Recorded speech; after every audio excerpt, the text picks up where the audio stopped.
एक मुलगा त्याच्या आजीला कचऱ्याच्या ढिगाऱ्यामध्ये सोडून गेला. नमस्कार मित्रांनो, जय शिवराय. माणुसकीच्या नात्याला काळा डाग पडेल अशी घटना आज आपल्या समोर आलेली आहे.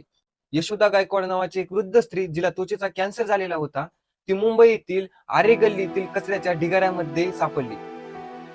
22 जूनच्या सकाळी पोलिसांना ही माहिती मिळाली. त्यावेळेस ती महिला त्यांना जखमी अवस्थेमध्ये कचऱ्याच्या ढिगाऱ्यामध्ये सापडली. तिच्या चेहऱ्यावर खूप जखमा झालेल्या होत्या आणि ती एकदम दुःखी आवाजात म्हणत होती की माझ्या नाताने मला इथं सोडून गेलेला आहे, माझा नातू इथे मला सोडून गेलेला आहे. तर मित्रांनो, विचार करा, ज्या आजीने तिच्या नाताला किती लाडाने आणि किती प्रेमाने लहानपणी जपला असेल, आज त्याच नाताने त्या आजीला एका कचऱ्याच्या ढिगाऱ्यामध्ये सोडून गेला. तर मित्रांनो, मुंबईतील कूपर हॉस्पिटलमध्ये सध्या तिच्यावर ट्रीटमेंट चालू आहे. तिचा नातू सागर शेवाळे, त्याचा मेहुणा आणि रिक्षा चालक या तिघांनी प्लॅन करून त्या आजीला कचऱ्याच्या ढिगाऱ्यामध्ये सोडलं.